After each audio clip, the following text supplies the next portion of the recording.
What's up, everybody? Welcome back to the channel. Thanks for tuning in. I'm Dusty, and this is the Shred Academy. Today, we're going to continue our series of changing direction with cornering, and we're going to do some berms. Now, what is a berm? A berm essentially is a wall of dirt shaped into varying radiuses, adding support through a turn so your tires don't slip out.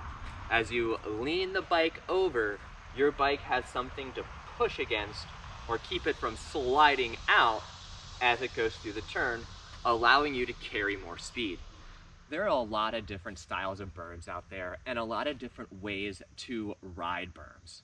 The two main styles would be, shrouping a berm, which is you're going to make the berm tighter, come in low, and really kick the rear end around and throw some dirt. It's not the fastest way, but it is pretty stylish.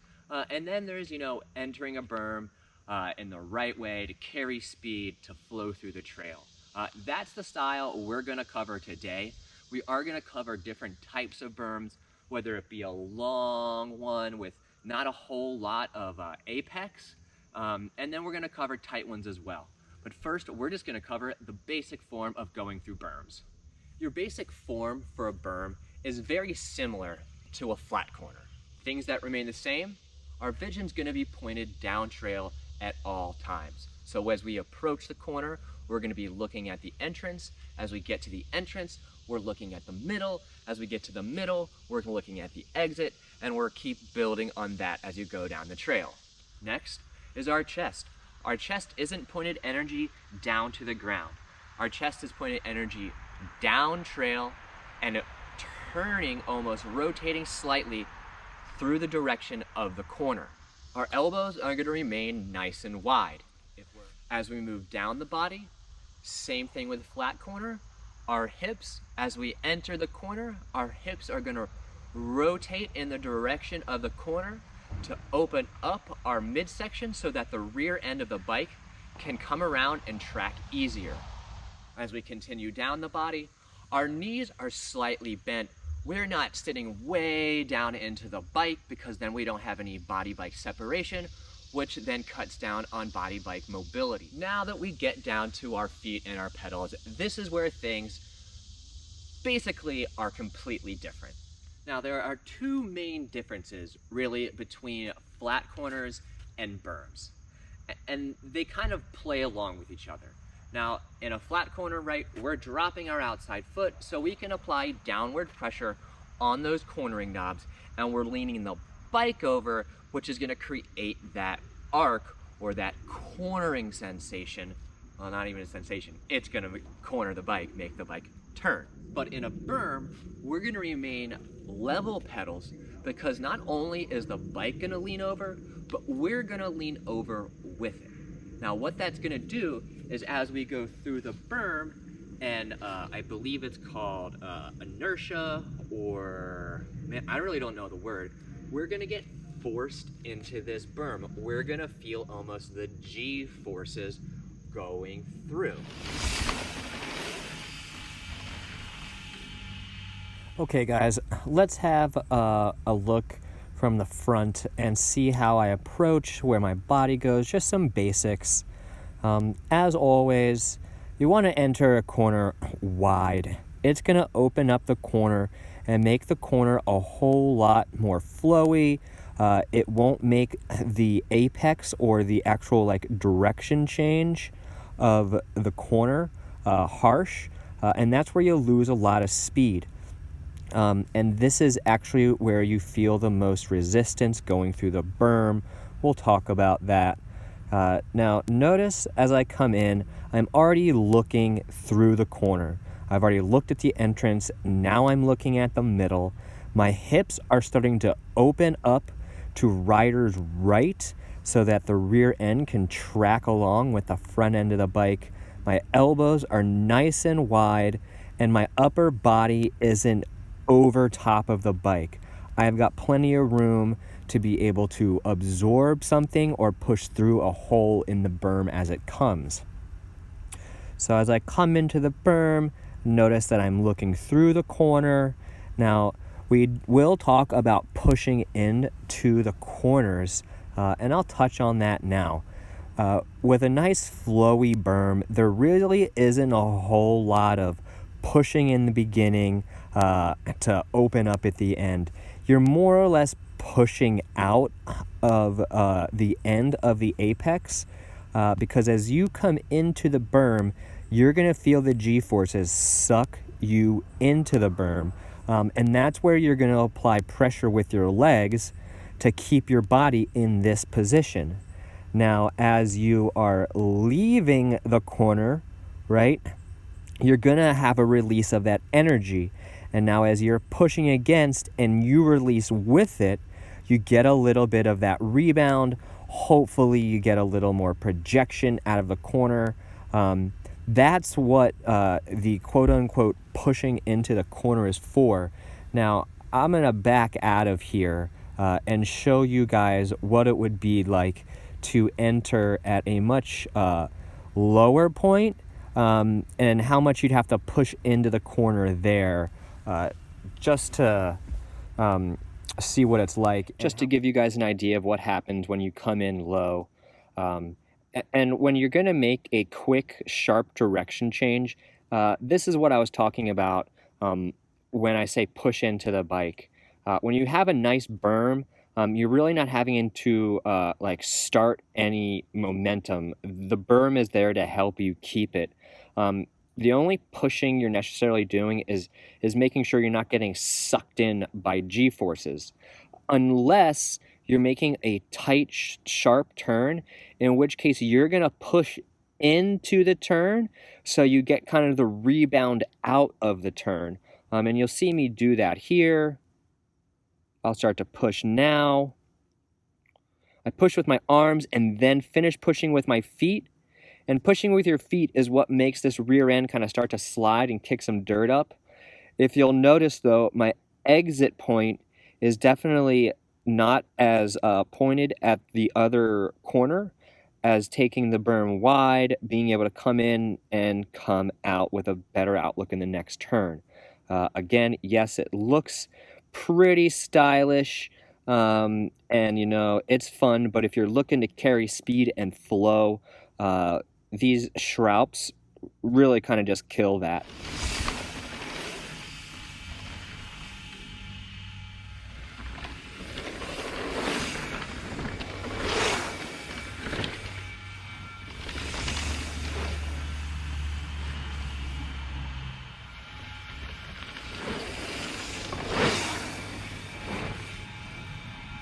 Alright guys, this is another perspective, same berm, but we're going to see us linking into this next two berms as well. Now, when it comes to linking berms, I say that we want to start in the outside, which opens up the berm, but it also sets us up to come out of the berm early or at a good trajectory to make the other berm wide as well. Now, if I were to come into this berm much lower, maybe around here, even if I had to come up, that's going to make the radius of this turn really sharp, which is going to eat a lot of my speed. And that also is either going to make this next corner slower because I lost speed there, or I'm going to come out of it farther and hit the middle of the next berm. So setting up for the trail that's coming ahead is really key as well. And as well, picking your head up, making sure you know what's coming. So getting going here, back to this video. All right, you can see that I set down into my attack position right as I start to enter this berm. But I'm not pushing the bike into the berm really at all. What I am doing is as I go into the berm and the G-forces want to suck me in, I'm definitely pushing myself kind of away or forcing myself to stay in this position. I'm not really pushing out of the turn until the end of it, right about here, right? The direction change is basically finished. And you'll see me push up just a little bit and stand up out of the turn. And then as I go into the next one, I'm gonna set my weight back down into the bike, and the same thing, go through the turn, push out of the turn at the end of the turn. You can see that my hips definitely open up. You can see my head is looking through. My shoulders are opening up to the corners. My elbows, again, nice and wide, not falling in. And then I lean that bike over and I lean with it. You can tell that I still am doing a little bit of counterweighting as my hips come over to this side. That's helping keep weight going down onto those cornering knobs. The faster you go, the more body lean you can get. And we'll talk about that in a much later, more advanced video. But let's go out of here and we'll get to some more. Let's remember that I want to get all my braking done before the berm, back here. So by the time then I get into the berm, I'm not engaging my suspension by braking and throwing myself forward into the front of the bike. All right, guys, now that we understand the form that we're supposed to have going through berms, we've kind of talked about flowy, back and forth berms. We know that we want to enter a berm as wide as we can, pardon me, because that's going to open up the turn to be wider and more flowy. So when we approach the berm, we just want to ride high, stay in the middle of our bike. There's no need to get over the front. Don't get towards the back because that's going to take away traction from that front tire and totally take away from your ability to lean the bike over into the corner. Let's talk about a berm's apex, or a point where we're going to be putting pressure in because it's the real direction change. Now, real mellow or long berms really don't have an apex that you're going to be pushing into. Now, on a kind of a tighter berm like this, it's pretty mellow, but then right here in this basically, I don't know, 10 feet, it does get a lot sharper. So we're going to call this the apex. And this is where I'm going to come through and I'm going to push into the bike evenly, right? And that'll push me out and I'll be able to carry more speed out of the berm. This pump is really helping project you out of the berm with speed. Now we'll talk about sharper berms in a minute, but let's finish this one up. All right, guys, now we've got a much longer berm. We actually do a full 180 here.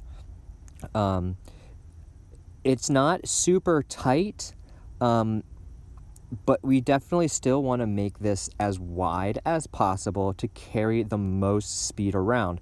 So I want to start outside, and I definitely want to be ending somewhere around here. So as I come into this berm here, let's have a look. Now, in another video, you'll see that I have to bump up this way to get this high entry, this wide entry. But we'll show that in another video.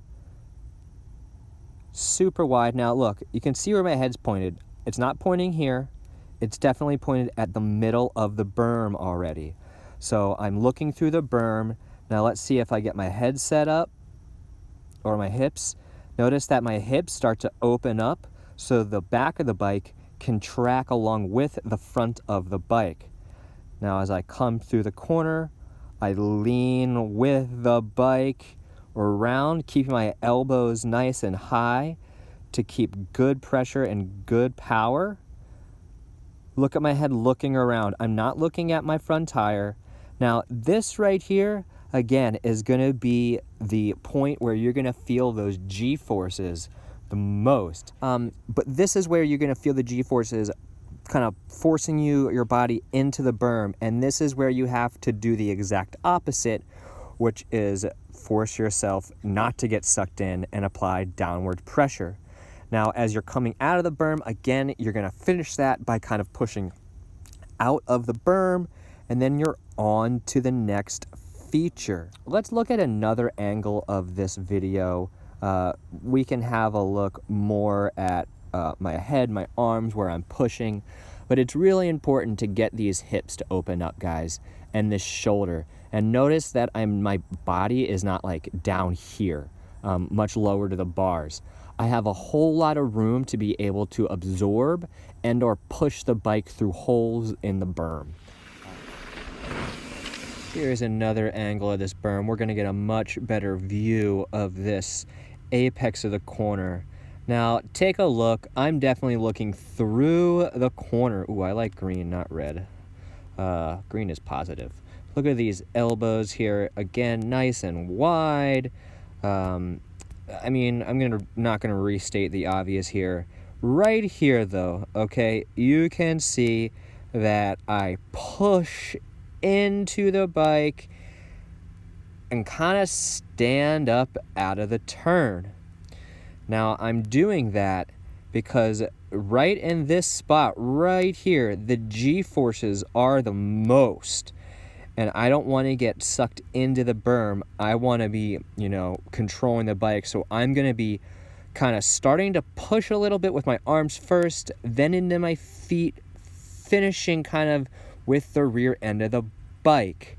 Now, the lower you are in this section, okay, and try to push, that's when you're going to feel that drifting motion. So when you're pushing, you definitely want to make sure you're in a part of the berm that has support. So again, always looking through the corner, making sure that you have nice wide elbows for support, and just pushing really in through this apex. Longer berms the apex is gonna move to like more or less the direction change. So you'll have to get used to reading berms, and it may take you a little while to learn to do that. Leaning my body with the bike. The faster you go, the more horizontal you can get as well. I spoke about that a little earlier. If I were to come into this with more speed, you'd have to lean the bike over so the G-forces, or maybe even, I don't know what the force is called, isn't trying to throw you out of the berm. There is a lot of force when you come into a berm fast and hard, and that's why you need to have nice wide elbows, strong upper body, and make sure you don't get sucked in. All right, so I don't say anything twice, as I've probably said it 3 times. Let's move on to a sharp berm.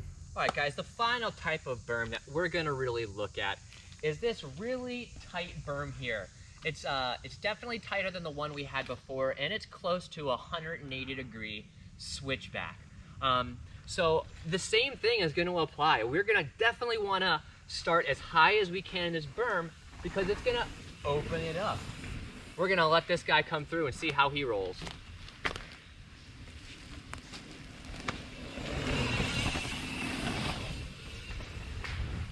Now, as you can see, his path was kind of in the middle, and there was a whole lot of suspension compression in the apex of the berm, which is right here in the middle. It has the most direction change, so it's gonna cause the most suspension compression.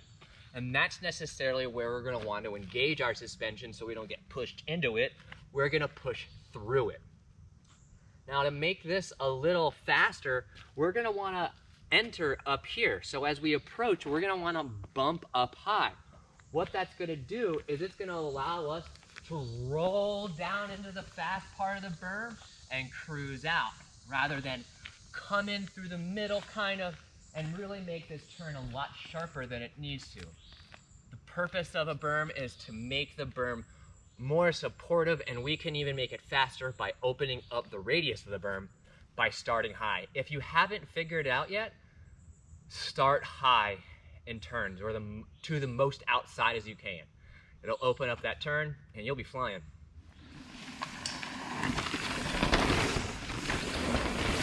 All right, guys, here's our tight berm. Now, notice that this berm is right after a flat corner, and I'm gonna have to make sure that I bump up high so that I can make sure that this turn is entered as wide as possible. So we can watch me bump up here, and that's when I'm pushing into the bike. Notice, okay, right here, I'm pushing into the bike to add traction to that front and rear tire. If I just kind of leaned over, I may not get as much grip in those tires. So pushing the bike in quick direction changes is very useful. Moving forward here, enter super high, right? And then I'm looking through the berm because I've already looked to see what's here all the way back there. You guys know this by now. Are you guys tired of hearing it? Come through, elbows nice and wide, hips opening up, and then I'm gonna push through right about there. Let's head out and check another video with a different angle so you can see where I'm pushing and kind of how I end up. Everybody, this is the final one. I appreciate you sticking around if you've stuck around this long. Tight berm, this is the end. Now, again, I mean, you can really see how wide my elbows are here. It adds so much stability to your posture through the corner. My hips are opening up. I'm looking through the corner, right? And this right here, you know, I'm just pushing into the berm right there. Push. And notice that I'm almost kind of standing up out of the berm, but my head isn't like super far over the stem. Make sure that you're not pushing yourself out the front door of the bike.